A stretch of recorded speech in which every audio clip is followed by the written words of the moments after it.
നമസ്കാരം. മലയാളി വാർത്തയിലേക്ക് സ്വാഗതം. വൈക്കത്ത് വഴിയോരങ്ങളിൽ അനധികൃതമായി കച്ചവടം നടത്തിയവരെ കോർപ്പറേഷൻ പോലീസിന്റെ സഹായത്തോടെ നീക്കി.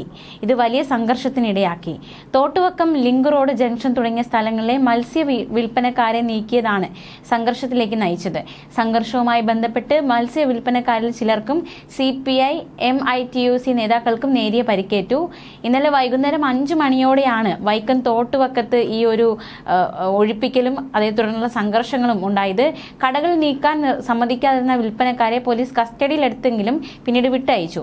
വൈക്കം തോട്ടുവക്കം, ലിങ്ക് റോഡ്, പെരുമശ്ശേരി, വൈക്കം, വൈപ്പിൻപടി തുടങ്ങിയ സ്ഥലങ്ങളിലാണ് അനധികൃത വ്യാപാര സ്ഥാപനങ്ങൾ പ്രവർത്തിച്ചിരുന്നത്. വൈപ്പിൻപടിയിൽ ബിവറേജ് ഷോപ്പിന് സമീപം നിരവധി വഴിവാണിഭ കടകൾ പ്രവർത്തിച്ചിരുന്നു. കോർപ്പറേഷന്റെ അനുമതി ഇല്ലാതെ പ്രവർത്തിച്ചിരുന്ന വഴിയോര കച്ചവടക്കാർ ഗതാഗത തടസ്സമുണ്ടാക്കുന്നതായി ആരോപണം ശക്തമായതോടെയാണ് കോർപ്പറേഷൻ നടപടി സ്വീകരിച്ചത്. വൻ പോലീസ് സന്നാഹത്തോടെയാണ് ഒഴിപ്പിക്കൽ നടത്തിയത്. CPI നേതാവ് TN രമേശൻ, AIYF നേതാവ് P പ്രദീപ് തുടങ്ങിയവരെ പോലീസ് കയ്യേറ്റം ചെയ്തതായി ആരോപിച്ച് പ്രവർത്തകർ പോലീസുമായി വാക്കുതർക്കത്തിൽ ഏർപ്പെട്ടതോടെ സംഘർഷം മൂർച്ഛിച്ചു. P പ്രദീപിന്റെ ഷർട്ട് കീറിയെന്നും പുറത്ത് ചെറിയ മുറിവുണ്ടായെന്നും പ്രവർത്തകർ ആരോപിച്ചു. CPI AITUC പ്രവർത്തകർ പ്രതിഷേധ പ്രകടനവുമായി എത്തിയതിനെ തുടർന്ന് പോലീസുമായി നടത്തിയ ചർച്ചയെ തുടർന്ന് തോട്ടുവക്കത്ത് നിന്ന് കസ്റ്റഡിയിലെടുത്തവരെ വിട്ടയക്കുകയും ചെയ്തു. എന്തായാലും ഈ ഒരു സംഭവവുമായി ബന്ധപ്പെട്ടുള്ള ചില ദൃശ്യങ്ങൾ കാണാം.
Kalian